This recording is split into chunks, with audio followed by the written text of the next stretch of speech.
Greetings and welcome to the parallel session in track 2, theme 1 and topic 2. I am Dr. VLS Banu, professor in Lord's Institute of Engineering and Technology and your session chair today. Each speaker will have approximately 15 minutes for his or her presentation and 5 minutes for question and answers. If any speaker should face technical difficulties and could not present, then I'll move to the next speaker in line and come back to the original speaker at the end. I'll alert the speaker at 5 minutes and 1 minute remaining time of their 15-minute window. Exactly after 20 minutes, the next speaker will begin presenting.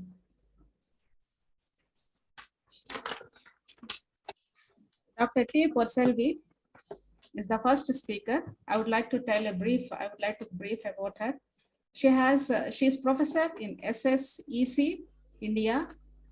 Dr. T. Porcelvi, Professor, Department of Electrical and Electronics Engineering, Sri Sai Ram Engineering College, Chennai, India. 23 years of teaching experience. She received her BE degree in Electrical and Electronics Engineering from Madras University in the year 1998 and ME degree in Power Electronics and Drives from Anna University in the year 2005 with gold medal. Completed PhD in Anna University. She published 56 papers in various international journals, national and national conferences, and she has patents, books, and book chapters. She is also a reviewer of International Journal of Engineering and Technology, Journal of Green Engineering, IET Power Electronics. She received Dr. APJ Abdul Kalam Award of Teaching Excellence in 2016. Received Best Faculty Award in Department for the academic year 2017-18. Received Dr. APJ Abdul Kalam Award for Young Scientist for the year 2019. Life member in IETE, life member in ISTA, and she has many memberships. Her areas of interest include power electronics, converters, drives, wind energy systems, electrical machines, control systems, multi-level inverter, and electrical drives. We are glad to have her as our presenter, one of our presenter. Yeah, Dr. T. Porcelvi, will you proceed? Will you please proceed with the presentation? Yes, ma'am. Yes, ma'am. Thank you for the introduction, ma'am. And very good day to everyone present. I would like to thank the organizing team for having given me this opportunity to talk about articulation of learning outcome during in this event. My session is on articulation of learning outcome for course design. The most thing which is outcome-based education, which is the key point for which emphasize the articulation of learning outcome. The OBE is the process which states about the restructuring of curriculum, assessment, and reporting. This is the thing which mainly concentrates on the student-centric, and this is actually the achievement of higher order learning rather than the accumulation of course credits. It deals with the curriculum, assessment, and reporting.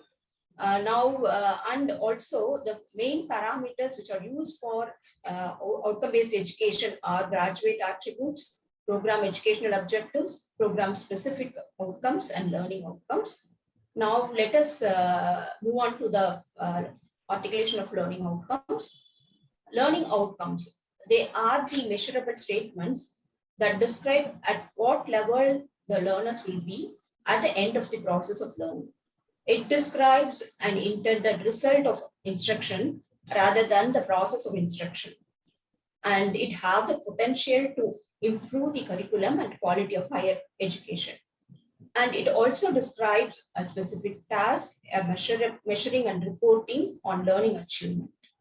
And the learning outcome, it must be understandable, and it should be specific, and it should be measurable and achievable. It should be measurable and it should be achievable. And it also should be participant oriented. This is actually a student centric. And yes. Sorry, Dr. Porcelvi. Yes, ma'am. We could not see your face clearly. Kindly adjust your video.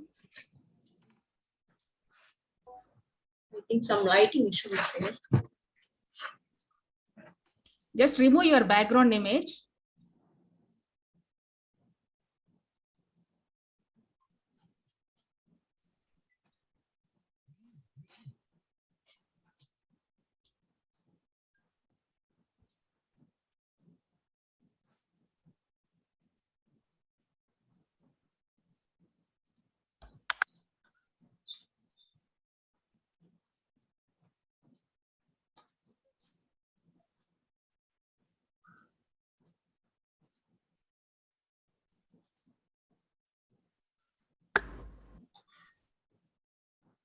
Like, I'm unable to do it.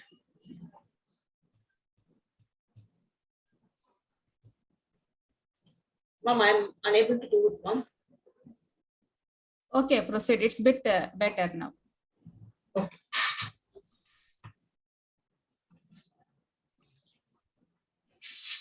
The three main things which are widely used in OBE are learning objectives, learning outcomes, learning indicators.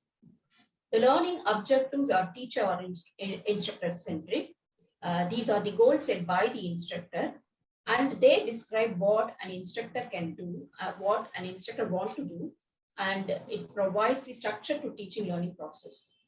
Whereas the learning outcomes are the learner centric, and it is actually the learner oriented, and it is done by the learners, and it tells about the learning action, and it is expressed in three domains like knowledge, skills, and attitudes. It indicates how learning is visible. And the learning indicators, they are the evidences for the process of learning. It shows the quality of the learning, and it also indicates the activities of the students which they are doing. And the learning outcomes, these are the characteristics of the learning outcomes. The learning outcomes should reflect the conceptual knowledge, skill, or attitude. And the second characteristic of the learning outcome is it focuses on the results of the learning experience of the learners. And the third one is it reflects the end results of the learning process rather than the process. And it states the minimum level of performance that the learners must achieve at the end of the learning. And it should be broad enough to set up the task for the learners and teachers to ensure the effective learning. These are the characteristics of the learning outcomes. And if you see the benefits of the learning outcome, the first benefit is the outcome driven. So since the learning outcome is about, it focuses on the end results of the learning of a learner, it focuses on the end results. So we can have a look on how the learner performance at the end of the learning. So it is the benefit of the learning outcome. Then the second one is it can maximize the knowledge and future skill sets. So with by properly defining the learning outcomes, the students can maximize their knowledge and they can improve the skill sets for future, and they can have the knowledge ready for their job. And the third one is it emphasizes on the innovation. So by properly designing the content of the syllabus, we can make the students to think on innovative, and they can be motivated to do some innovative projects or ideas. And the fourth one is about because of this, we can make the students to aim for certain goals. And if the goals are not reached, they can make some corrective measures. And the fifth benefit is it encourages the learners contribute to the society. So by properly defining the learning outcome and by properly designing the goals, we can enhance the learners to learn the difficulties of the society, and they can contribute something to the society. And before the learning outcomes, how we can write the learning outcomes? The learning outcomes can be written for three domains of learning, that is cognitive, affective, and psychomotor. Cognitive domain is domain of learning which involves the mental skills. The affective domain involves the feeling, emotions, and attitudes. And the psychomotor domain of learning involves the physical movement and coordination and use of motor skills. We'll see one by one. The cognitive domain. The cognitive domain, it involves the knowledge and the development of the intellectual skills. Previously, the Bloom's taxonomy includes the 6 areas of this cognitive domain. These are knowledge, comprehension, applications, analysis, synthesis, and evaluation. Later on, this 6 domains were redefined, and the new revised Bloom's taxonomy now includes the remember, understand, apply, analyze, evaluate, and create. The previous domains such as synthesis and evaluation, they are interchanged now, and they are now reversed as evaluate and create. The positions of these 2 domains, they have been interchanged in the new revised Bloom's taxonomy. And this Bloom's taxonomy is frequently used for writing the learning outcomes because they provide the ready-made structure, and they provide the list of verbs that can be used in defining the learning outcomes. The revised Bloom's taxonomy, it includes 6 taxonomies: remember, understand, apply. And these revised Bloom's taxonomy, they are divided into 2 order thinkings: lower order thinkings and higher order thinkings. In lower order thinking, we have remember, understand, and apply. And in the higher order thinking, analyze, evaluate, and create. And the 6 Bloom's taxonomies and the associated action verbs which we can use to define the learning outcomes are given here. The first level is the remember level, which is the lowest level, which is nothing but at the stage of remember level, the students can recall, they can learn and they can recollect what they learned previously. That is the initial stage of learning, which is remembering level. The keywords or action verbs that can be used for this level is recall, name, list, define, etc. The next level of Bloom's taxonomy is understand, which is nothing but the student should be in a position to understand the concept which they have learned. So they will be in a position to explain the ideas or concept.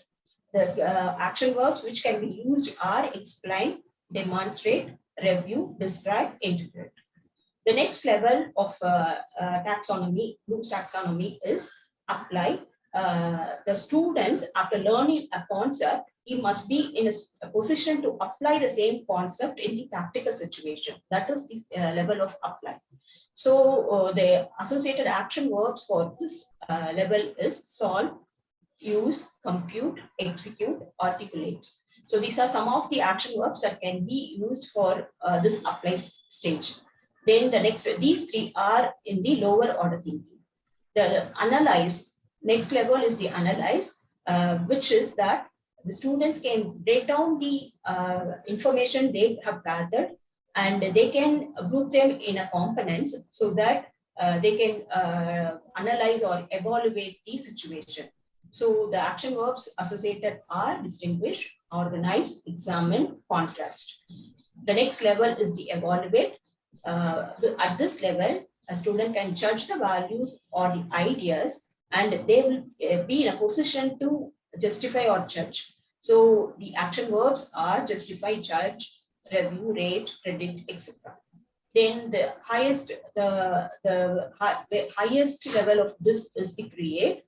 Create is nothing but designing a new thing after assembling the parts. So assembling the parts into novel one is the create level, and the action verbs which are associated are design, implement, construct, invent, etc.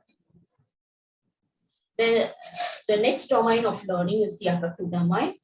This domain is concerned with issues which are related to the emotional component of the learning. It involves the feelings, emotions, and attitudes. And Bloom and his co-workers developed 5 major categories or taxonomies of the learning in this domain, which includes receiving, responding, valuing, organizing, and characterizing. These domains are illustrated here. The first and the lowest level of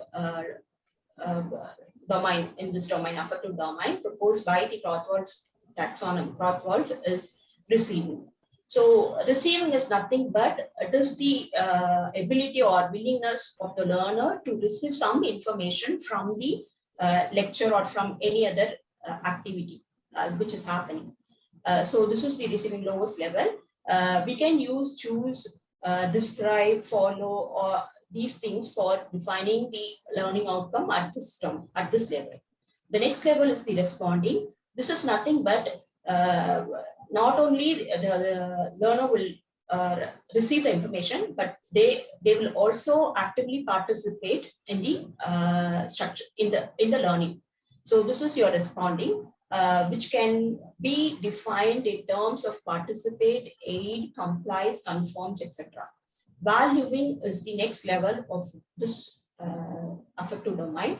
Valuing is nothing but ability to see the value of something and express it. So after seeing, after it is the ability to see the value of something and express it. The action verbs that are associated with this level is completes, demonstrates, differentiates, explain, etc. Then the next level will be the organization. This is nothing but the learner will be able to prioritize one with other one, and they can create a unique value system. This is nothing but your organization, which the Bloom's taxonomy action, the Rothwald's taxonomy action verbs are adheres, alters, arranges, combines, etc. Then the characterization is the next level. In this level, an individual has a value system in terms of beliefs, ideas, and attitudes. They can use that to control the behavior in a consistent and predictable manner. The action verbs are acts, discriminates, displays, influences, etc. Then the next domain of learning is the psychomotor domain. This involves a physical movement and coordination of the motor skill and use of the motor skill areas. It is measured in terms of speed, precision, distance, procedures, or techniques in the execution. And there are three versions of taxonomies proposed by Simpson, Dave, and Harrows. The first is the Simpson's taxonomy and the associated verbs. The slide talks about the Simpson's taxonomy and associated verbs. So the first thing is the perception. In the perception, the students will have the ability to use the sensory cues to guide the motor activity. That is, the action verbs associated are describes, detects, differentiates, distinguishes, etc. Then the second level is the set. Set is nothing but the readiness to act that includes the physical, mental, and emotional sets. The action verbs that are associated are displays, explains, moves, proceeds, volunteers. Then the next one is the guided response, which is nothing but early stages in the learning and a complex skill that includes imitation and trial and error. That is copy. The action verbs that are associated are copies, traces, then follows, react, reproduce, etc. Then the next one is the mechanism. Mechanism is about intermediate stage in learning a complex skill. The action verb associated are constructs, dismantles, displays, fastens, flex, grinds, etc. Then the next one is the complex overt response. This is nothing but the ability of the learner to use the skillful performance that involves the complex movement patterns. The action verbs associated are assembles, builds, calibrates, etc. Then the next one is the adaptation. which is the skills that are well developed, and the individual can modify the movement patterns to fit the special requirements. The action verbs associated are adapts, alters, changes, rearrange, etc. Then the next level will be the highest level will be the organization, which is nothing but creating new movement patterns to fit a particular situation. We can use the action verbs such as arranges, builds, combines, composes, etc. to write the learning outcome. And this is the next. Yeah, Dr. Porsalvi. Yes, ma'am. Your time is up. It's 20 minutes. So thank you, Dr. Porsalvi. Thank you for giving good information on characteristics of learning outcomes and giving exposure on action verbs to Bloom's taxonomy and psychometer domain. Thank you, Dr. T. Porsalvi. Now we'll go to the next speaker, Professor Soma Chakrabarty, Vice President, IFEES, UK. Dr. Soma Chakrabarty leads the Materials Education Resources team at ANSYS, Cambridge, UK. Earlier, she was the Assistant Dean of Dr. Soma Chakrabarty, please share your screen.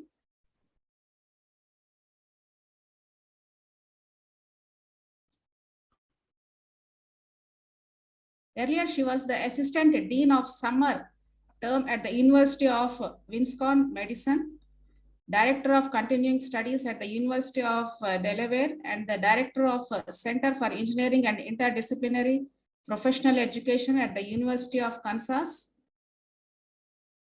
Soma was the President and CEO of Biocomp Systems, a University of Kansas spin-off, which developed a true 3D volumetric display system using two National Science Foundation Small Businesses Innovation Research Phase 1 and Phase 2 grants, and was the principal investigator of both the grants. Soma is the current first Vice President of International Federation of Engineering Education Societies, the current President of International Association for Continuing Engineering Education, and a Director of the American Society for Engineering Education College Industry Partnership Division Board. She has a PhD in Biochemical Engineering and Biotechnology from the Indian Institute of Technology, Delhi. I welcome Professor Soma Chakrabarty for the presentation. Okay, can you see my screen? Yes, it is clear. Okay, thank you. Thank you, Dr. Manu, for this kind introduction. I used to live in UK for 3 years, and I'm back in US now. And my role has also changed a little bit. I now lead the education outreach development at ANSYS. So no problem. I mean, all others have remained the same. What I will be doing is that moving a little bit from the regular outcomes from that to prepare the students, what we can do with our curriculum to prepare the students for global citizenships. It's a bit different, and it's not the usual things that we will do, but increasingly we are seeing certain events or the Industry 4 actions as well as reactions. And therefore, we will be seeing a bit different outcome from the curriculum that we propose. And I will be talking mostly about the engineering education with special focus on material science and engineering, but it can be applicable to anything. If we take the material science and engineering case, what happened is that traditionally we had seen the metallurgy, the empiricism, and the era of try and see, and that's how material science started. In 1900s, early 20th century, was like there were three dominating subject areas that was under material science, and which were metallurgy, polymer processing, and ceramic science. Things changed. what we have now, and we are moving away from there, but there are certain other disciplines are intricately intertwined, I would say, with material science and engineering. There is solid state physics and metallurgy, polymer, etc., but chemical engineering, mechanical, electrical, civil, and architecture. And we also need to learn about the product development and design. But as you see, that sustainability and environmental science has also integrated into it. So as we move from one era to another, we see that there are changes in a discipline, the subject areas that are there, but are we getting the outcome that is desired? You see that on the right-hand side, there is a place where I have not put anything, because this is the place where we'll see what subject areas we want to see and what we want to put to see the desired outcome. That is, our outcome is to prepare a global citizen. We are all globally dispersed, as you all know. I mean, we are not in the same place talking over internet from different cultures. Fortunately, I found a fellow Bengali, but we are distributed all over the world. Now, what is happening is that in that case, certain things we need to consider. Also, we have seen a lot of changes happening. Now, let's see what are those changes. The three main changes we see is, one is the technological changes. We see the not only the domain knowledge, that is in this case the material science and engineering, but not necessarily it will be material science and engineering. It could be any subject area. We also see increasingly data science is considered as we prepare for the curriculum. The two other things that are quite prevalent nowadays is artificial intelligence and machine learning, and we are always seeing it. In case of material science, what we are seeing that when we design a product and select a material, earlier we had less data. We have more data now, and from that we can predictively design another material. Whether that will be more sustainable or not, that's our choice. So those things are there, but also instead of building physical prototypes, we can simulate prototypes, and I'm from a simulation company, simulate prototypes and spend less money in building physical prototypes. Instead of 10, 11, 20 prototypes, we can actually build on computer our prototypes using simulation. So those things are there, and not just in engineering or science, but in other areas also, we need to incorporate these into curriculum. What we are doing here is preparing the student for the next generation, the next workforce. Well, those were all of the technology. Now let's see what happens. I've shown a picture that when we use a supply chain, there are certain considerations we need to have. Say, for example, I am manufacturing a cotton t-shirt, and it gets the material, the cotton gets procured in Australia.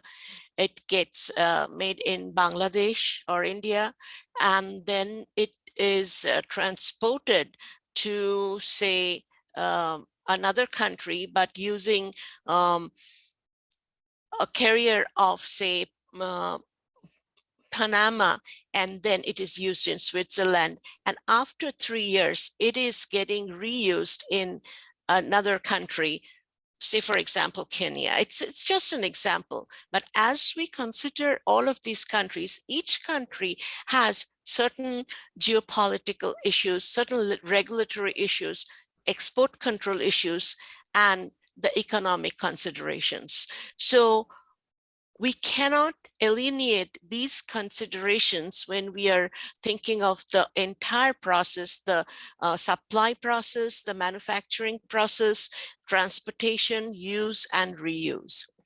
So what we want to tell that the students, they have to know, in this case, which country supplies which material. And in certain cases, there are critical materials, critical raw materials. And when there is a war or conflict zone, say in case right now there is a war between Russia and Ukraine, and if there is a critical material that has to be fetched from one of these countries, we cannot do it easily. So this we need to think. We need to think in the supply chain issue that which country is controlling the supply of a specific material. Then comes the legislative and regulatory issues. One must be aware of certain issues. For example, the US has tremendous export control issues. And if we want to export from another country, that's one thing. But if we want to import even certain technology or a material, we have to be very careful that we are following the export control rules. Another thing that is going on now, and I sometimes look at how the differences between, say, Indian currency and US dollars, and also look at the pound sterling from Great Britain, and how these currency conversions rate changes affect the economic decisions in the business. That means whether to buy something from there, from one country, or can we transport within our cost. So all of these things, the students, when they go and work, they have to consider as professionals. So we need to teach these things also if we want to see our desired outcome. We talk about sustainable manufacturing, especially in the case of that when we talk about the 17 Sustainable Development Goals of the United Nations, we are thinking of manufacturing all our products sustainably. And there are three considerations. One is the environmental consideration. There are environmental sustainability. Three questions we think: are we conserving environmental resources that not depleting? Are we thinking of the environment and pollution that we'll make? Are we considering climate change issues also? We also have to think about the business issues. That's the economic sustainability. Are we able to recoup all our costs? Are we economically sustainable? And are we profitable? Because without that, business cannot run. And the students increasingly have to think about that. But there is another consideration. It is often not looked at, and that's the societal sustainability and societal considerations. And are we thinking of the social impact, such as human rights, labor issues, health and safety issues, freedom of speech, social support, good governance, whether there is a control of corruption, well-being in the broadest sense. What I'm saying is that when we are getting a material from a certain place, what are the issues that we are considering here, these social issues? Are the manufacturing processes safe for everyone? Are the people given their health, whether they have health insurance, whether the health is taken care of, whether the women are being paid same as men? All these things the students have to think. Finally, we now work with a globally distributed, culturally different teams via internet, and this Zoom session is a perfect example of that.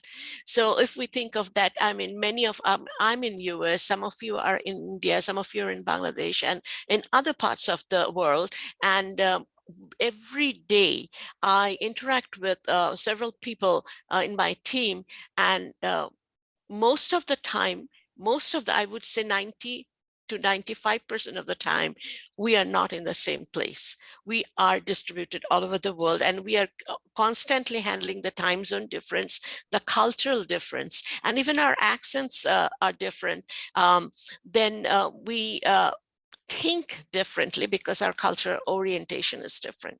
So the next thing is, how do we prepare our engineers? And in this case, I'm talking about engineers, but not everyone has to be engineers to see the desired outcome, and to have that outcome, what we can do in the curriculum. So I'm thinking of how can we incorporate these into the curriculum. One is that domain knowledge of, in this case, say material science and engineering, it has to be there. You can't ignore it, that domain technology, domain knowledge, whether it's art or humanities or so, but also interdisciplinary knowledge and professional skills such as project management, team building, etc. But the new technology knowledge, it doesn't matter whether a student is in engineering or science or in humanities or in medicine. They have to know how the technology is changing and affecting our lives. They have to know the social impacts of their choices they make. They have to know about what the difference their work is going to make in environment, and they have to be cognizant of geopolitical and regulation issues. But it's very important to know whether their work is going to be economically producing good results.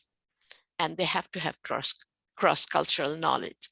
So what if, when you prepare the curriculum, we encourage debates and discussions around these issues, such as social impact, social justice, human conditions, familiarize the students with regulations, restrictions, etc.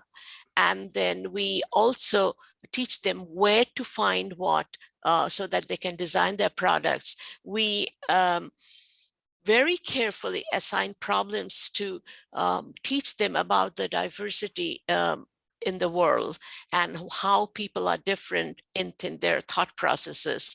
And we also teach them about the environmental sustainability. With that, let me complete the picture that I had shown.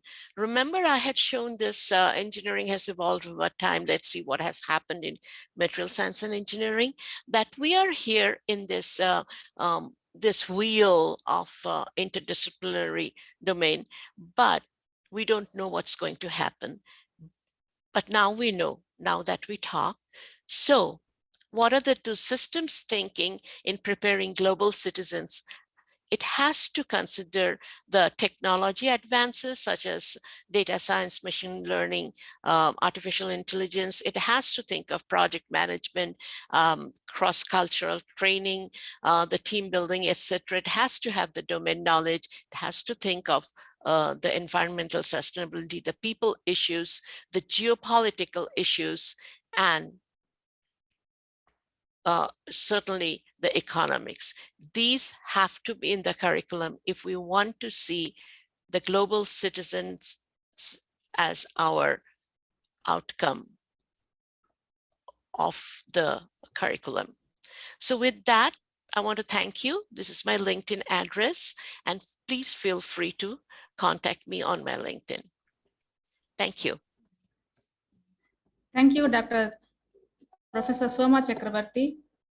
Thank you. We are glad to have you as one of our speakers and giving exposure on engineering education, and in that material science and engineering, and also the technologies which suits for the next generation, that is the simulation, and also the practical issues on export control, economic issues, and also the sustainable manufacturing, the 3 points to be considered.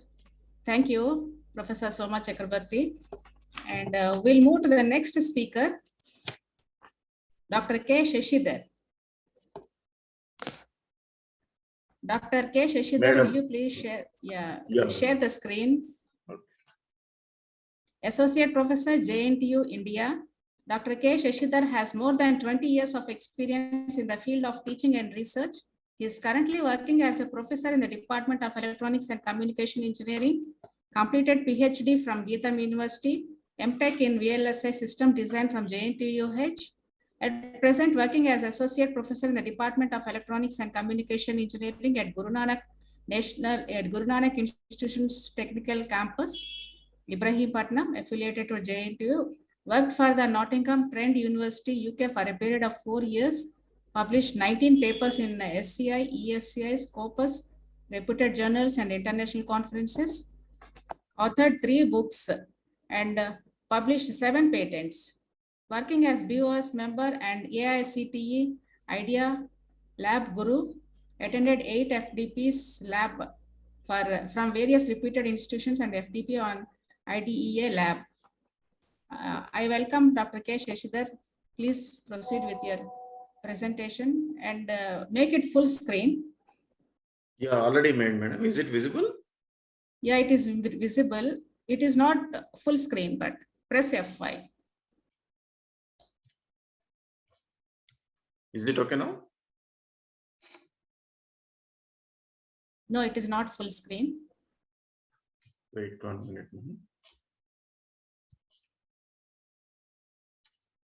Is it okay now?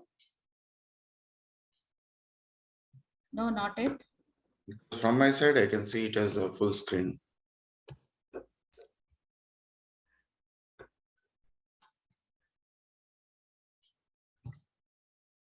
Okay, proceed. Dr. K. Shashidhar, proceed. Thank you, madam. But one small correction. Recently, I joined in Lord's Institute of Engineering and Technology, Hyderabad, as Director Technology Business Incubation and Professor in AC Department. Except that the remaining are okay, no problem. Okay, thank you, madam. Thank you once again. My topic is please, Dr. K. Shashidhar, make it to full screen. Once again, try. Press F5 or the icon which is seen at the bottom of your screen.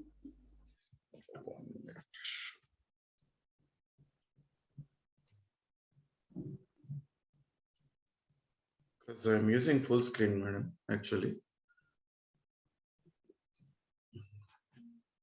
At the bottom of your screen, you can see 3 icons there at the bottom, right bottom. Okay. More options are there.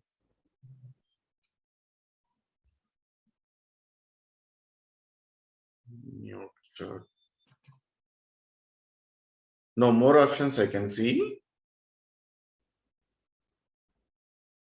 If you press F5, it goes to full screen. No, madam, still the same problem. Is it okay now?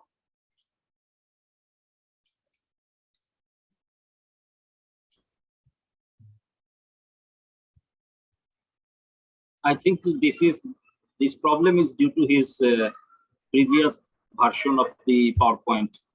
So it will not show the full screen on Zoom because Zoom is updated. Yeah. Might be. So you may proceed with this version. Okay, Dr. K. Shashidhar, proceed with your presentation. Yeah. My topic is learning outcomes and integrating them into curriculum for institutions. Before going for outcome-based learning, I would like to explain about before going for learning outcomes, I want to explain about the outcome-based education, the importance of outcome-based education. Then let us move on to learning-based outcome. So the outcome-based education especially emphasizes on the articulated idea of what your student is expected to know and they are in a position to do. And when it is concerned to skills as well as the knowledge need to have before leaving the institution. And outcome-based education empowers the student to choose what they would like to do and what they are supposed to study, and they can decide at their own. So it is not like a present situation like chalk and talk situation, and we keep on moving as per the interest or as per the university is concerned. So the student is having a lot of opportunity to choose at their level, and they can know about their strengths as well as the weakness.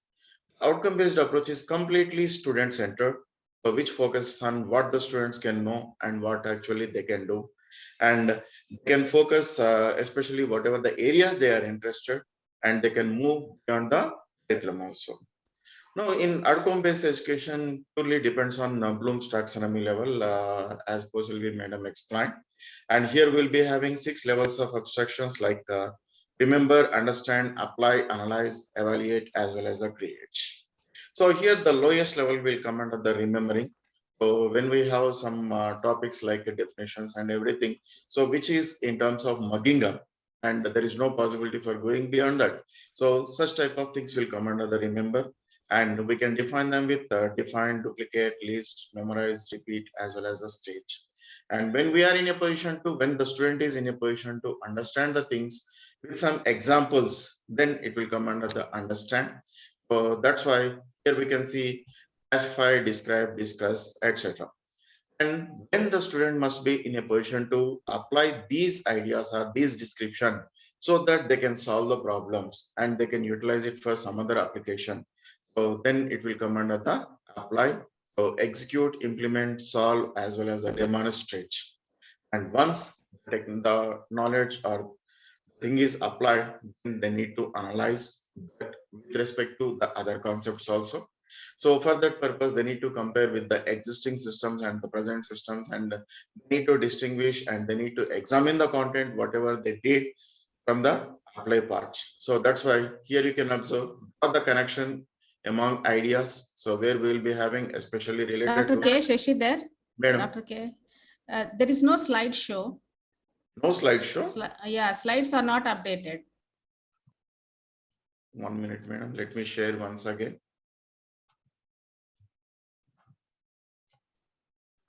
Please do not go to full screen mode. Just from your normal mode, you can change the slide so that we can see.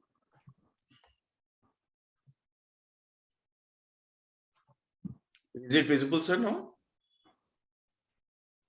Yes, yes. This I mode shared is again. visible. So you don't need to go to full screen mode. Okay. So here, after analysis, they need to go for the evaluation. So such that can go for appraise and define. And after completion of all these things only, they can go for creating the model or creating the idea where that can be applicable for design concepts or age. So here all these will come under the Bloom's taxonomy level. And these 3 levels, remember, understand, apply are the lower levels, analyze, evaluate, and create are at the higher ends. Now let us move on to next level, that is learning outcomes. Actually, what is meant by learning outcome and why it is important for the present scenario? Because previously we used to have, initially we had chalk and tap portion, and then we move on to preparing slides and all those things. Then slowly we are coming to outcome based education. Now at present situation we are coming across learning outcomes. So learning outcomes should be specific and well defined. So when we are defining the learning outcomes, it should be specific to some specific point, exactly what we want to design and what we want to expose and what we want to explore, and it should be defined as per the requirement, and it should not be elaborate. Learning outcome should be realistic and attainable. So when we want to attain something, so whatever can be attained, only that need to be in the learning outcomes, and it should not be like analysis, and it can be imaginal. So imagination could not be obtained, and there should be a specific number of learning outcomes. So in general, when we have any learning outcomes, while writing the learning outcomes, maximum we will go for 3 to 5 learning outcomes. So 3 is the idealistic case. But in some cases, it might not be possible to go for the 3 learning outcomes. So maximum we can go for 5. And if we are exceeding beyond 5, so indirectly it is the dilution of the system. Learning outcome should be framed in terms of programs instead of specific classes that the program offers. And learning outcome should be simple and not compound. So when we are designing the learning outcomes, it should be very much simple and it should not be compound. Let us consider some of the example related to one specific topic. Design the following circuits. So by using so and so, it is nothing but it is simple and specific. And it should not be like design the following topic by using so and so circuit and with the help of so and so, like 3 to 4 statements. So 3 to 4 statements will come under the compound statements, and it should not be including the compound statements, and they need to be very much simple as possible. Learning outcomes should align with the program's curriculum. So whenever we are having the program's curriculum, whatever the learning outcomes we are emphasizing, and that should be mapping with that one. So that only we'll be having one of the slide related to this. Learning outcomes should focus on learning products and not on the learning process. So this is the most important at present scenario, because it is the product based learning and it is not process based learning. Here we can say that, so okay, has completed some graduation and he awarded the degree. So that is not the motto of the learning outcome.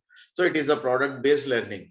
So once they finish their graduation or their academics, they must be in a position to design or create some of the models. So that's why we can say that it is a product based learning, not the process based learning.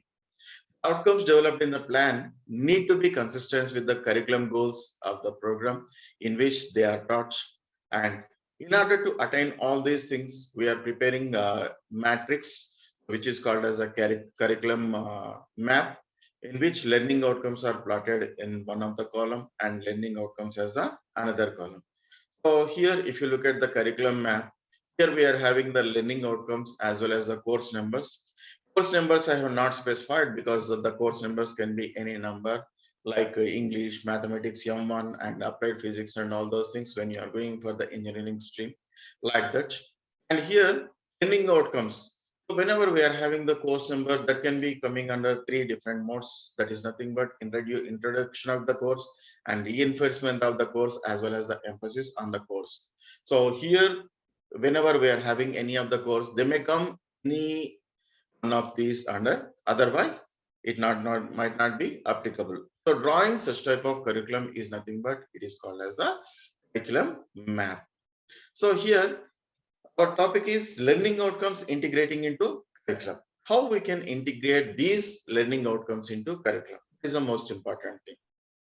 So integrated curriculum is described as one of the connects different areas of study by cutting across the subject matter lines and emphasizing unifying concepts. Integration focuses on making connections for the students, allowing them to engage in relevant, meaningful activities that can be connected to real life. So that's what we are calling it as product-based, not the process-based learning. So when they are going to finish the course, they must be in a position to design the outside world, which is nothing but real-time application. So whatever the learning outcomes are there, it should be very much specific related to real-time applications or real-life application. The goal of curriculum integration is to have students again gain a deeper level of understanding across the subject areas through interrelated thematic study. So that is nothing but by using the brainstorming.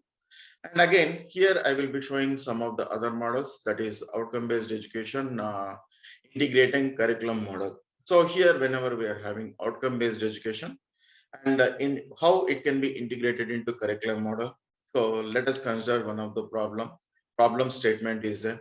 So when we have the problem statement, basically it will be assigned to the student. So that is nothing but independent learning will be there. So here, independent learning, he will be going through his own levels and the concept mapping. So where they will be searching the fundamental things. And sometimes it might not be possible with only the single person. So once the problem statement is available, then they will be going for learning as problem solving.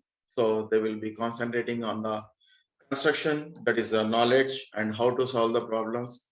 And as I told you just now, because with a single person, it might not be possible every time. So they need to go for some collaborative learning with the teamwork indirectly. So here, collaborative learning, collaborative knowledge construction will be there. And all these are interconnected. And once the problem is defined, by making use of all these mechanisms, by using the decision-making skills and collaborative learning and all, so student must be in a position to complete the task which can be applicable outside. So that's what here I have written it as differentiated for gifted learners who follow outcome-based education. And now here we have one more model, which is nothing but outcome-based education, integrating them with model learning outcomes. So here, especially the stakeholders will come into the picture. For the stakeholders, obviously the students are the stakeholders.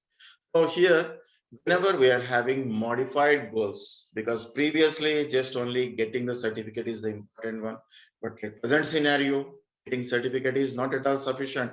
And for that purpose, we need to go for some other advancements so that it can be applicable for real-time applications, or where they can go for the product design. So the stakeholders will be whatever the requirements for the stakeholders are there. So we need to consider for the curriculum benchmarking. And we are always comparing with the pre-existing conditions. So whatever the previously existing values are there, and whatever the stakeholder requirements or student requirements are there, as per the time situation to situation. So curriculum benchmarking will be done first. And then after that only we need to design the curriculum so that it can be easy to obtain or it is easy to reach the goals of the students. And then mapping these sequences into structures, and that's what I have shown one of the matrix, and then integrated curriculum will come into the picture. And here we can observe after integrated curriculum, then student achievements will come into the picture. So we have the curriculum, designed everything, okay, nice. And the student completed everything and he is going to the outside world and he is designing something.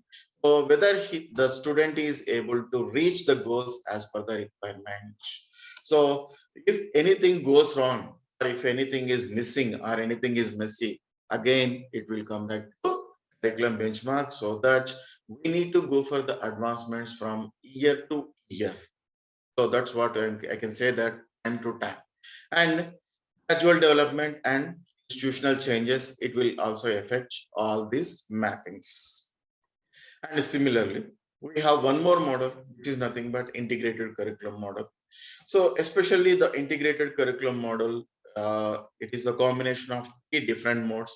The first one is content mastery, second one is process and products, and third one is concept development. So here, content mastery, when we have any of the student, they are unaware of many things and they are freshers, we need to train them with respect to fundamentals. So just like the normal sessions, as how we keep on moving towards a classwork session. So here common method teachers use during this dimension includes acceleration, where students receive instructions on the basic materials more quickly. And once the fundamentals are available, so they can go for the further processing, that is a product process and product dimensions. And here they need to focus on using the problems, solving the questionnaire, and how the skills can be improved. They can also go for the research for the further enhancement of their skills and the creativity of the design.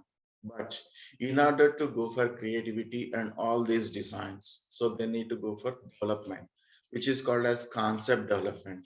So in this concept development, we will come into one picture, which is called as a synthesis and simulations. Whatever the simulations we are having, a present scenario will be having a lot of tools to observe the outcomes. So we'll be having that concept development for this. And to achieve this content memory, process and products, as well as the concept development, we need to consider 3 different other parameters. They are nothing but academic, intellectual, as well as socio-emotional. So academic.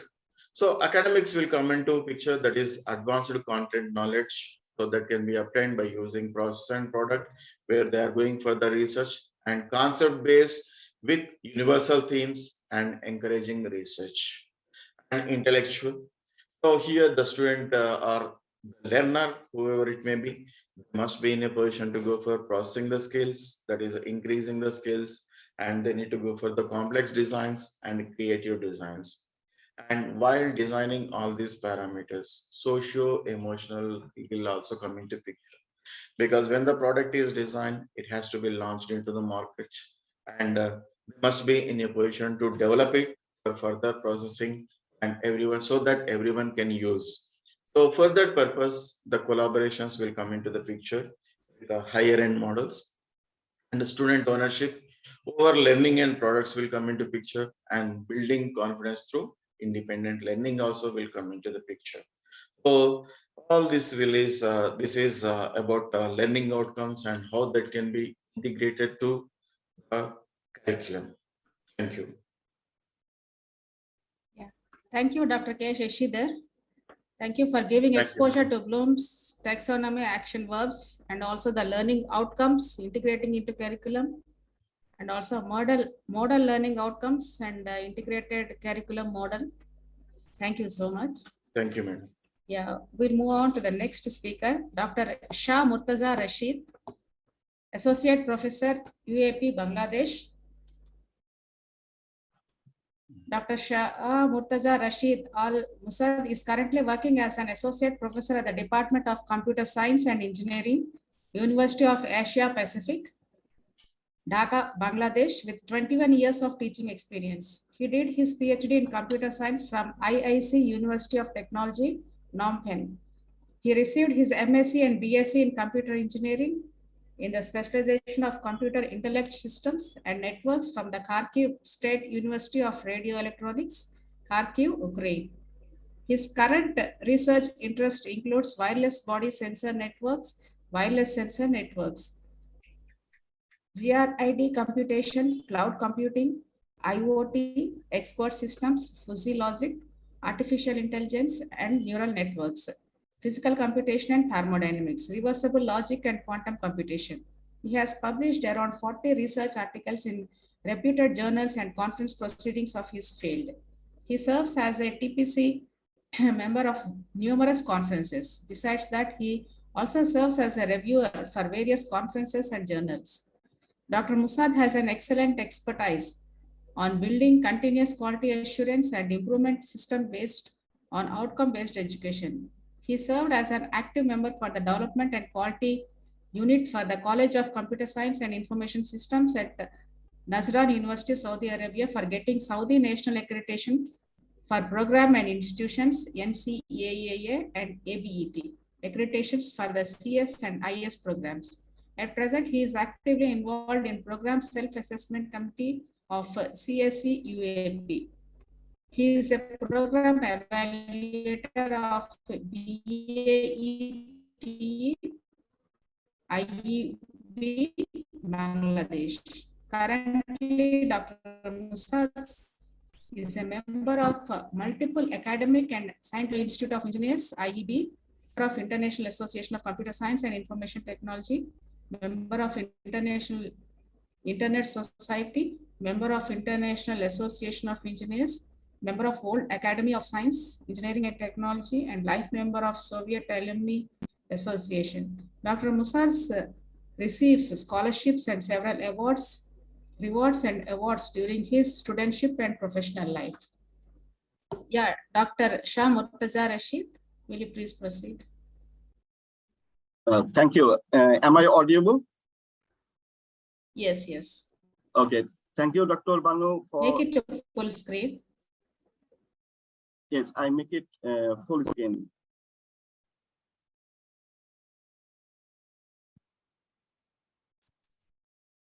Yeah, is it visible? Yeah, it is visible, but it is not to the full screen.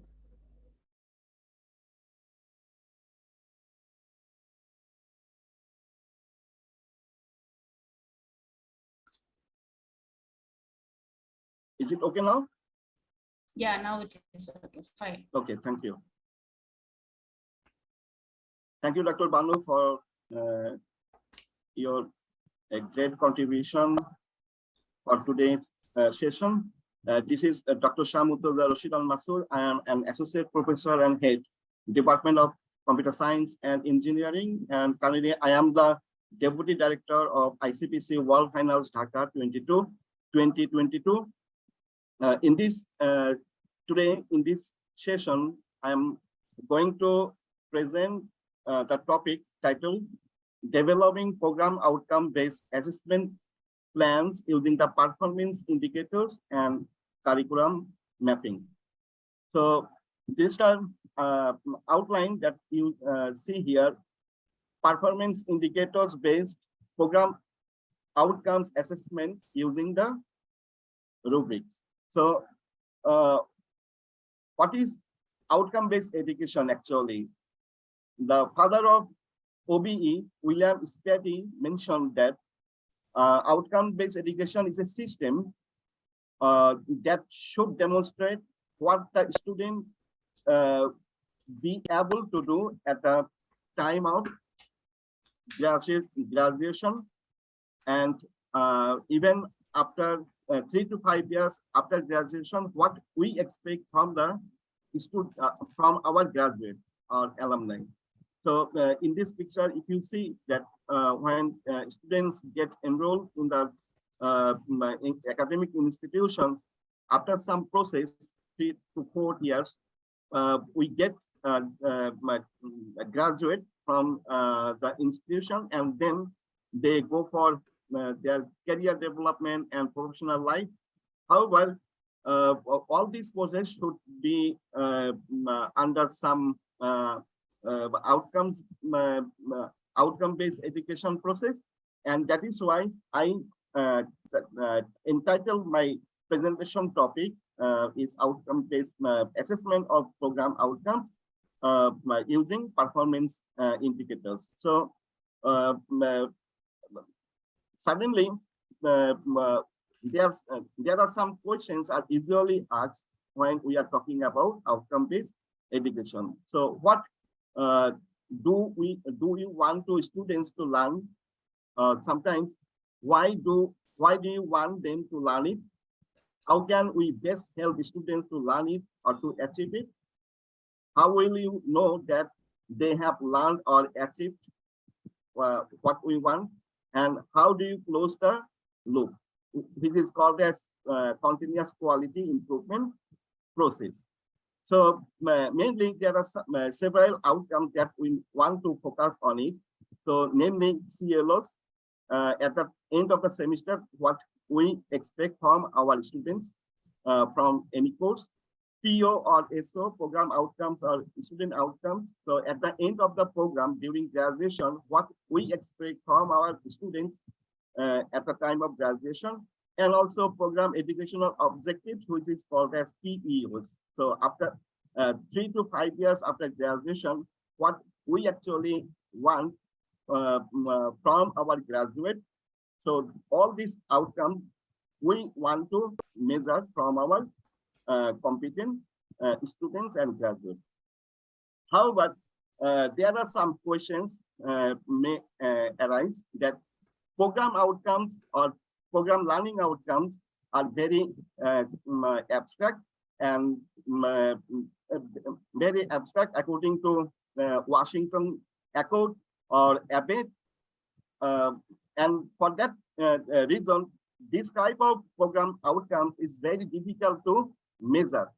So in order to measure the program outcome in a systematic way, I propose in this presentation to divide all these program outcomes into some measurable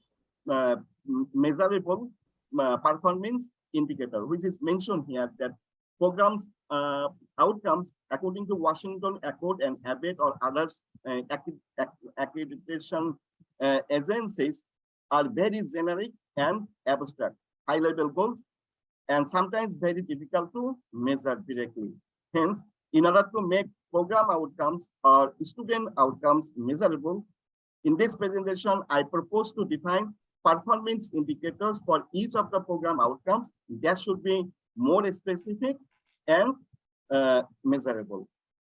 Performance indicators, which is called as PIs, are to be directly derived from the PO statement of the program. And number of PO statements could be different. For example, Washington Accord has 12 performance indicators. On the other hand, for engineering program, ABET of United States of America for engineering program, currently they have 7 program outcomes. For other accreditation agencies, they may have different numbers of program outcomes. Mapping, we have to also map courses with the performance indicators of program outcomes that make program outcome assessment more measurable and meaningful. So that is why in this presentation, I am going to discuss this model that I prepared to explain the performance indicators based PO program outcome or students outcome assessment cycle. If you see here, for any program, we must have program mission, and from the program mission, we must have program educational objectives, and these are totally aligned. And program educational objectives must have interrelationship with the student outcomes or program outcome. However, normally what we are doing in general practice that if we have program outcomes, then we can map the program outcomes with the course outcome, and then we assess the course outcome from the courses from the student examination assessment results, and then end of the semester we evaluate the achievement of program outcomes of student outcome. But in this presentation, what I want to show that from each program or student outcomes, we can have measurable performance indicators, which is called as PIs, for all the PLO or PO or SO. After that, we have to map performance indicators to the curriculum and the courses. And then we have to go for educational practice and strategies. And this cycle can be of 2 years. During the assessment cycle, we have to collect the data and prepare the evidence. Collection of data means for every semester or in bi-semester system in twice a year, we should have the assessment result from the students, and this result we must preserve for evaluating the performance indicator. And after that, we after collection of data, we have to evaluate the result, and then we have to discuss the result with other stakeholders, for example, department, alumni, employers, and program advisory committee for approval. And at that time, we must have some continuous improvement process, so that we can find the weakness of the result for further improvement. So this process can be of 2 years, and after getting the feedback for continuous improvement for 2 years, we should send the feedback to the committee, which is directly related to assess the students' outcomes or program outcomes. So in this way, we can directly assess the achievement of program outcome or student outcome using the PI. So here is another model. If you see here that program outcomes or student outcomes, and also you have performance indicators. So program outcomes, from the program outcomes, we get the performance indicators. Then we have educational strategies. For example, how we want to assess the performance indicators. Then we have the evaluation process, and then we get the feedback of the achievement result from the students on program outcomes or student outcomes. And the results should be accumulated with the performance of program educational objective.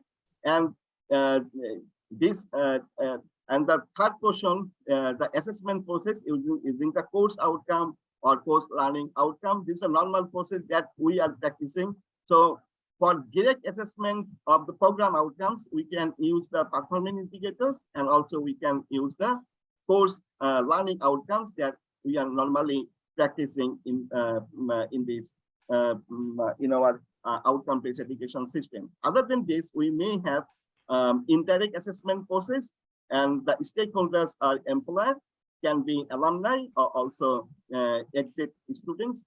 And the survey questionnaire we have to distribute among these stakeholders. Then we have to get feedback on the PO or SO, and then we can have the very combined accumulated result on program outcomes or student outcomes. So here some example I want to focus. As I mentioned, that according to Washington Accord, we have 12 program outcomes. So here the first outcomes of according to Washington Accord for engineering program is engineering knowledge. Here it is mentioned the statement, apply the knowledge of mathematics, science, engineering fundamentals, and an engineering specialization to the solution of complex engineering problems. And this statement is very abstract and generic. So what I did, I divide the statement into 3 performance indicators. For example, number 1, demonstrate the knowledge of mathematics, science, and engineering to solve engineering problems. But apply the appropriate knowledge of mathematics, science, and engineering for solving computing and engineering problems. So these 2 statements, what I said, performance indicators are not that much abstract and very specific, and it can be measurable instead of the first statement, which is the original PO. So here it is the example. If you see here, I have produced the performance indicators for all the PO of Washington Accord. I will not read all these texts. So I just give the example here. We have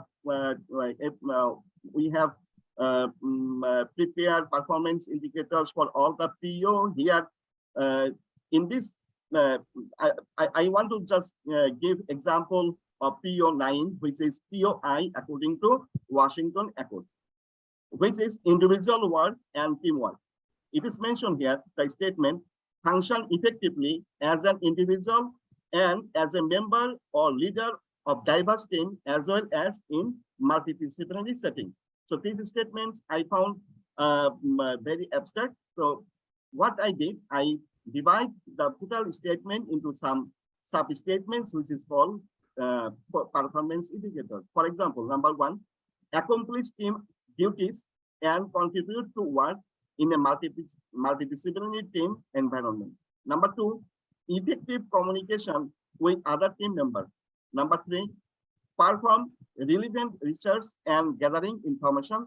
Number 4, sharing responsibilities by participating in report writing and team presentation. So these 4 performance indicators are taken from the statement PO9 according to Washington Accord, and these 4 are more specific, and I found more easy to understand and measurable.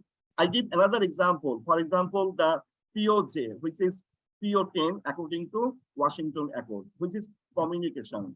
So it is mentioned here, communicate effectively about complex engineering activities with the engineering community and with society at large.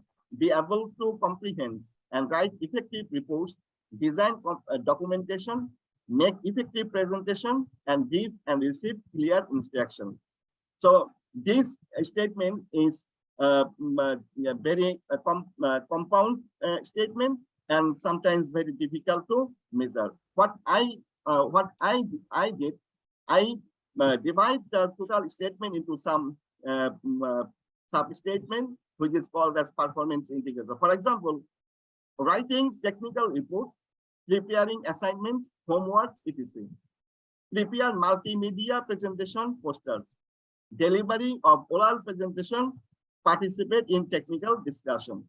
So if you see, all these 3 statements are very specific and simple and measurable.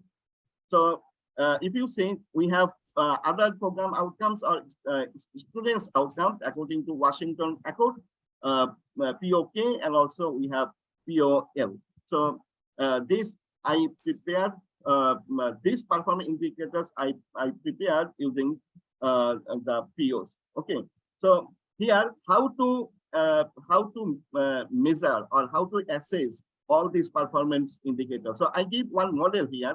So at first we have to define the performance indicators from the students' outcomes or program outcomes. Then we must have mapped performance indicators to curriculum, which is called as curriculum mapping. Then we have to identify where data will be collected and by whom. I mean, from which courses, okay? So the data should be collected and by whom. So which, who are the faculty members or teachers or instructors should collect the data. Then once we have designed these things, we have to prepare the questions and assessment method. I mean, the examination, quiz. We may have tutorial, assignment, homework, or Dr. Murtaza? and so on. Yeah. Yeah, the given time is up. So thank you for giving information on program outcomes, program learning outcomes and performance indicators, and also performance indicators based POs, SOs, and also its assessment cycle, and also continuous quality improvement process using PIs, POs, and COs, and also the performance indicators related to each and every PO. It's and also the rubrics and also model using PIs and rubrics. It's a very good information. Thank you. Okay, thank you, Dr. Banu. It was my pleasure to present here in this summit. Thank you once again. Yeah, thank you.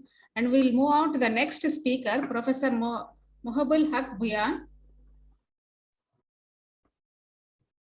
Professor AIUB, Bangladesh. Professor Mohabul Haq Bhuyan passed SSC from Bangladesh Bank High School in 1989 and HSC from Notre Dame College in 1991. He obtained his BSc in Electrical and Electronic Engineering from Bangladesh University of Engineering and Technology in 1998. He completed his MSc and PhD in EEE from BUET in 2002 and 2011, respectively. He obtained Dean's Award during his undergraduate study at BUT. Professor Bhuyan joined in Faculty of Engineering of American International University, Bangladesh as a lecturer in June 1999, and currently he is working as a professor in EEE department. He went to Hiroshima University, Japan as a researcher under the Center of Excellence program in July 2003.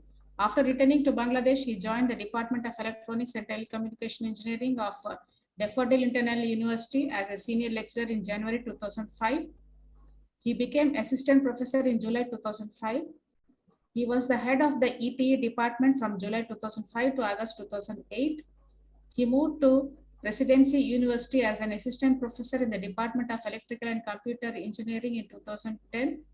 He moved back to DIU's EEE department as an associate professor in January 2012. Later, he joined as an associate professor and chairperson of the Department of EEE, Green University of Bangladesh in July 2012.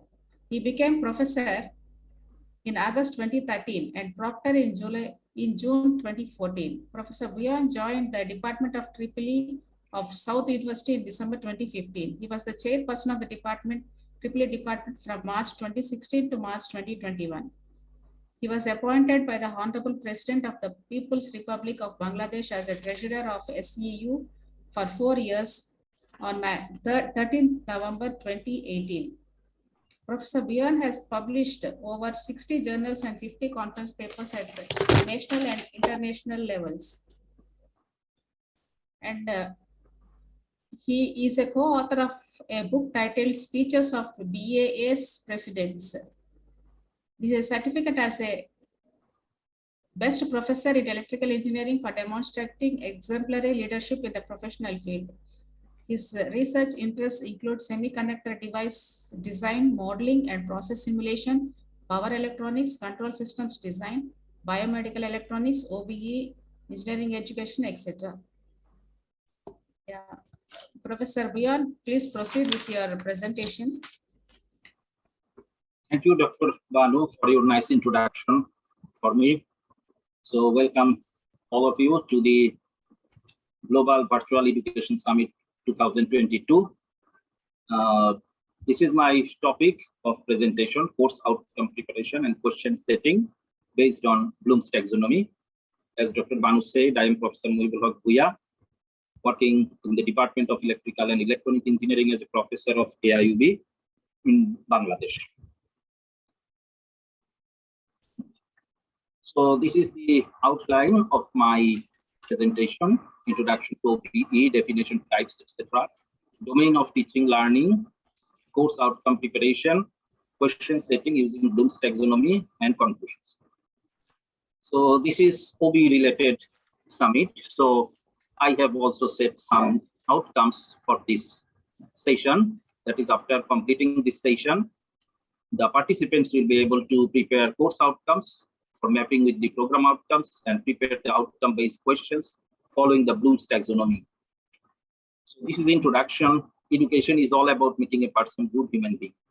A good human being is a person who does good to him or herself, to his or her organization, family, society, nation, and to other human beings and other creations. So outcome-based education definition is given by my previous speakers. That's why I will skip these slides. But what we do in the OBE, we actually design the curriculum, set the instruction set, and then assess.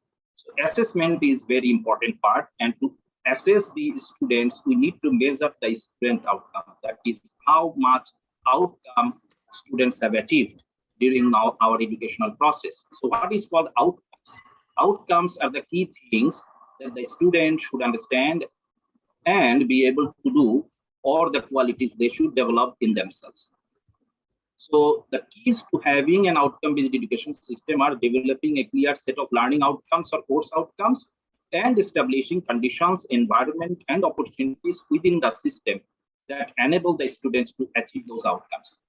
And there are three types of outcomes. Course outcomes address the abilities of attainment by the students upon completion of a course. Program outcomes address the abilities attained by the students upon graduation. And PEOs, or program educational objectives, address the graduates' attainment after 3 to 5 years of their graduation.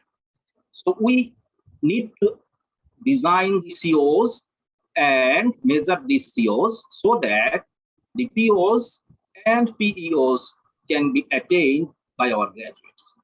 And the OBE, there are 3 stages. You can see the planning stage, instruction, implementation stage, and assessment stage. And in the first stage, we need to set the learning outcomes. And in the third stage, we need to set the assessment plan or design the assessment plan. And for assessment, we need to take the test. And for all of these, we need the Bloom's taxonomy to design this. And this shows the hierarchy of the OBE. In the hierarchy of the OBE, at the bottom of our design, the course outcomes are placed. So when we prepare the course outcomes and we assess the course outcomes, this helps us to achieve the program outcomes of, and then the program educational objectives. Then automatically, if it is mapped correctly, the vision, mission of the department, vision, mission of the school under which the department belongs, and the vision, mission of that university are achieved. So there are some roles of the faculty members for OBE. Here is the list. But most important is the faculty members need to prepare and review their course outcomes, course syllabus, and course structures. And another thing is prepare the outcome-based questions for assessment of the COs. But sometimes the faculty members find it very difficult to assess those. And that is the motivation behind this presentation. So Bloom's taxonomy actually helps us. So what is Bloom's taxonomy? That is already defined by our first speaker in this session. So I will skip these few slides. There are 3 domains already speaker mentions. And I will mainly focus on this cognitive domain, where critical thinking skills or intellectual skills can be designed and assessed. So OBE is all about human being. That is, if any human being engages his mind, body and soul to his education, then he or she definitely can achieve their learning outcomes. There are some reasons why we use the Bloom's taxonomy. Already our previous speakers have mentioned why we should use.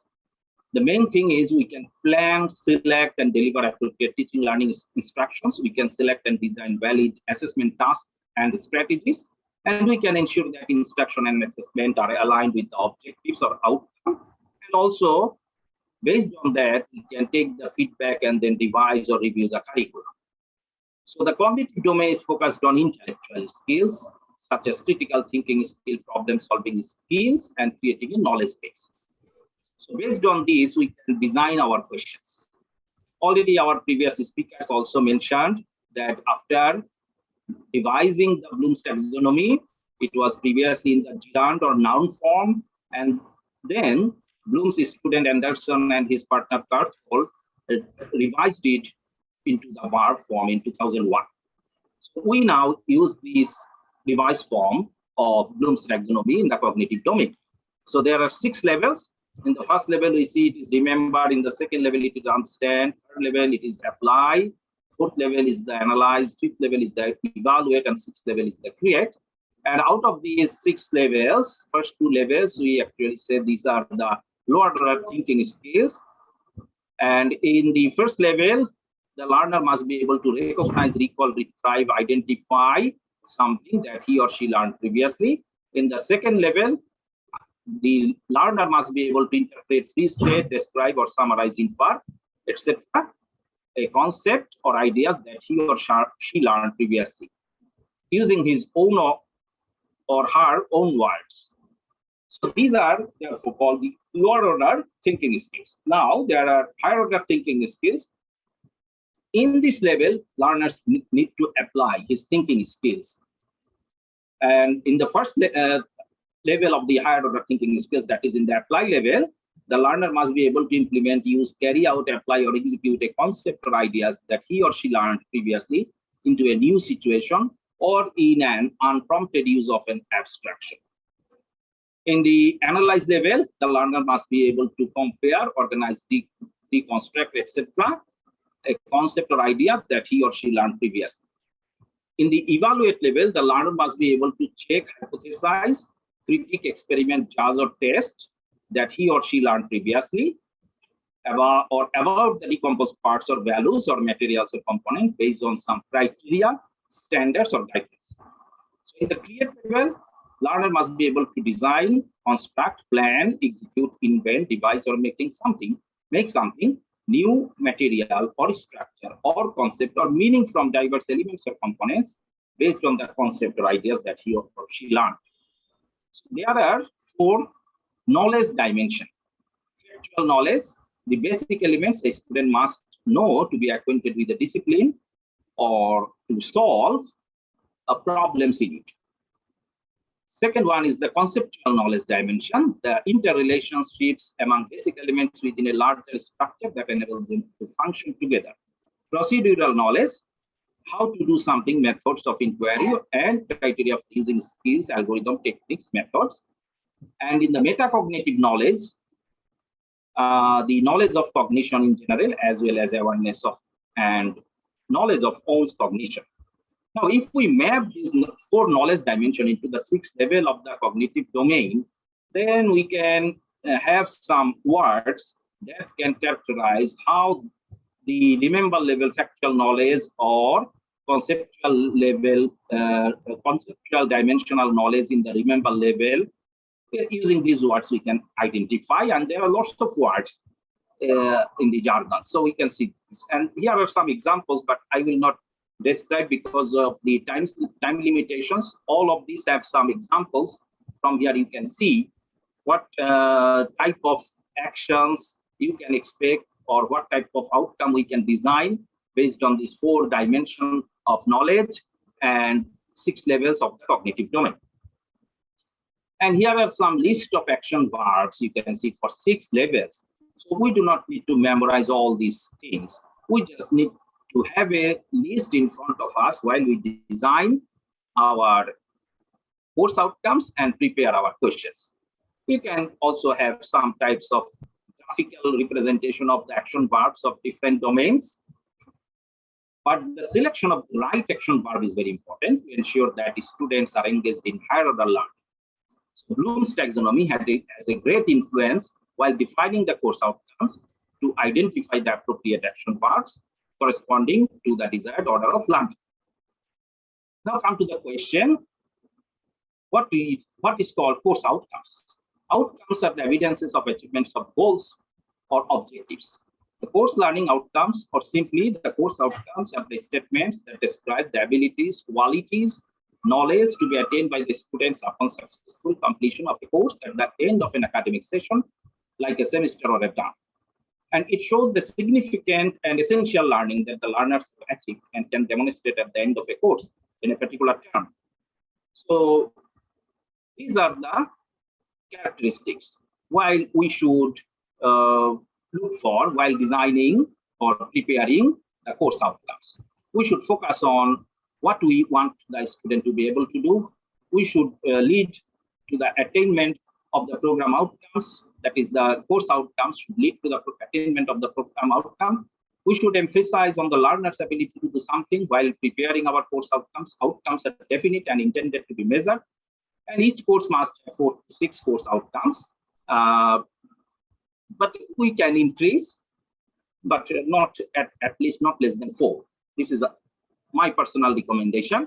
Course outcomes should also be very smarter.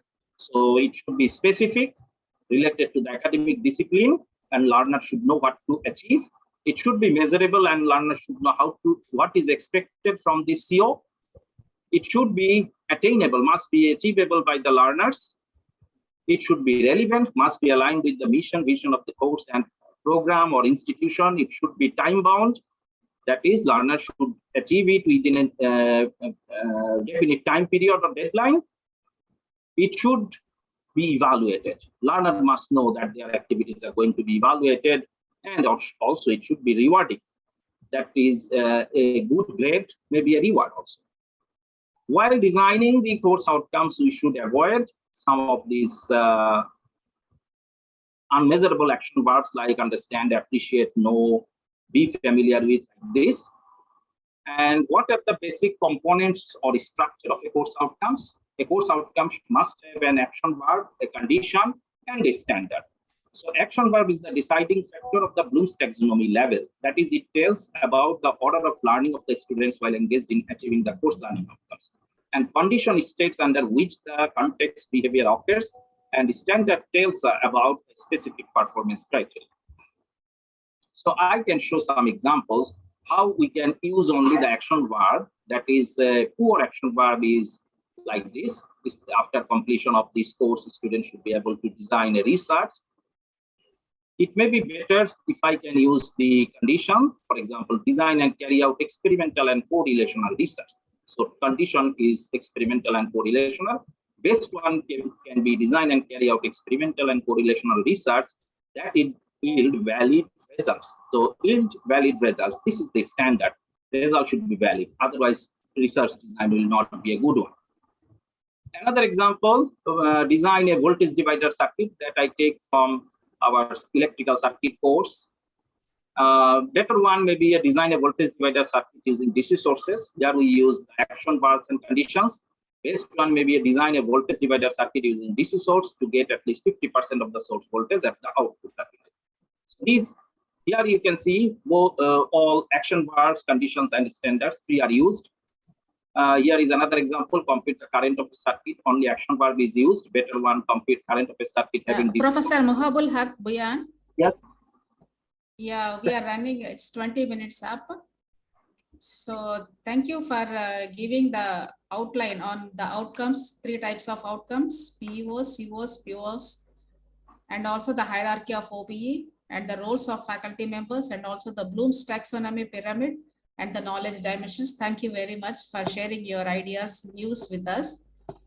And I thank all the speakers for spending your valuable time with us and with your valuable ideas, suggestions. It's a great session. I'm glad to have you all here. And we thank very much for joining this parallel session of Infor OBE Global Virtual Summit. And also please review the agenda for other great presentations of the summit. Thank you. Okay, thank you, Dr. Banu, for your wonderful session. Yeah. Yes, Bye-bye. thank you, Dr. Thank you Banu very and much. Professor Mohibullah Bhuyya Bhai. It was a great time to attend. Yes, all we of- learned from each other. Yeah, we learned from each other. Thank you, Thank you. Bye. everyone. Thank you, sir. Thank you, madam. Thank you, one and all. Thank you, Professor Soma and Shashidhar, Dr. Shashidhar. Thank you, sir. Thank you.